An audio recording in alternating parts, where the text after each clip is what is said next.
Howdy gang, welcome back to the channel and welcome to this review of Use Me, the long-awaited third studio album by Massachusetts-based pop rock band Pvris. Pvris, the brainchild of angelic frontwoman Lynn Gunn. Pvris initially made waves simmering up the alternative channels in the 2010s. They were signed to Rise Records, they played main stage at Warped Tour. I never sought them out that much personally, though their song Fire from their first album is an absolute banger. Sadly, though, with their signing to Warner for this new album, Use Me, all the energy and grit they had is gone. Even guitarist Alex Babinski, who was cut from the band just days ago, as due to as of yet unfounded allegations of sexual misconduct that even the band themselves isn't 100% sure is corroborated, even he offers little in the way of a saving grace. This doesn't sound like a band. This is a straight up pop album, and I can appreciate Lynn Gunn wanting to make music that means a lot to her. And I'm sure this is if I had delved into their discography and prior in great detail, I'm sure this would be a logical progression from whatever they've done before. Again, I have never sought them out too much, aside from a few songs here and there. However, this is honestly reminiscent of when Sleeping with Sirens tried to make a massive pop record with 2017's Gossip. Over the last several years, this is just me, a lot of alternative and rock acts have tried to go this route. They've really struggled to churn out good results. Some exceptions exist, of course. Paramore did a good job with After Laughter. Yellowcard did a decent job with The Sale. But others, Linkin Park, rest in peace, Chester. Fall Out Boy, Sleeping with Sirens, All Time Low before Wake Up Sunshine, of course.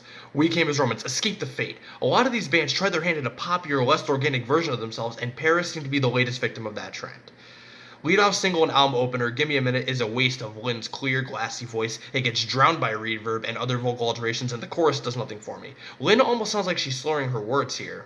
Maybe that's just an indictment on the overly fleshed out production value. I feel like I'm going to hear this at Target and Walmart a lot, honestly. Deadweight follows the same mold. These great value Walmart brand dime a dozen hip hop beats and redundant vocal layers and vocal alterations don't do Lynn's voice any favors.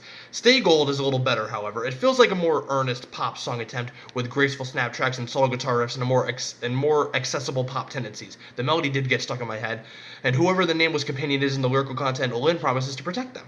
Even if you break my heart, I won't let them taint you. Now, Lynn may do a good job conjuring up earnest, conflicting emotions in the passages of Good to Be Alive, but the lifeless composition reminds me of the kind of song I would want to drown out in a grocery store without pause.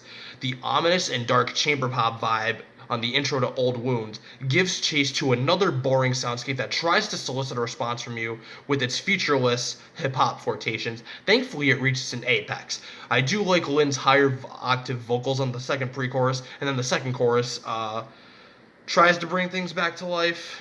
The bridge is heavy on reverb and cellos and creates the first truly haunting and engaging composition on this album, complete with some nice acoustic guitars. But then we get to the title track, Use Me, later on in this album. Oh, I'm sorry, this one left me with a really bad taste in my mouth. Again, Lynn sounds like she's slurring her words. I could maybe appreciate the sort of dream pop stylings if I wasn't ready to fall asleep watching Lynn succumb to the temptations of the format and letting her vocal talents be squandered in the process. And then we get to the final track, Wish You Well, which again follows the same mold. Let me put it this way. The first chorus on Use Me is innocuous enough, but the second chorus is laughably bad, and then Wish You Well closes the album with a little fanfare. It's a mixture of like minimalist pop and hip-hop that just never reaches any sort of crescendo, or it doesn't have any inertia or spank to it, even for a straight-up pop album. So overall, aside from literally a couple of moments, there's slim pickings on that front. Aside from a couple of moments that strike me as engaging and innocuous enough, the rest of this is honestly bona fide garbage. What happened to the band that made songs like Fire? That they weren't a Paramore copycat. No, Lynn definitely has a more distinctive voice than some of the other Paramore copycats that are prominent in alternative and rock music and that whole Warped Tour scene and what have you.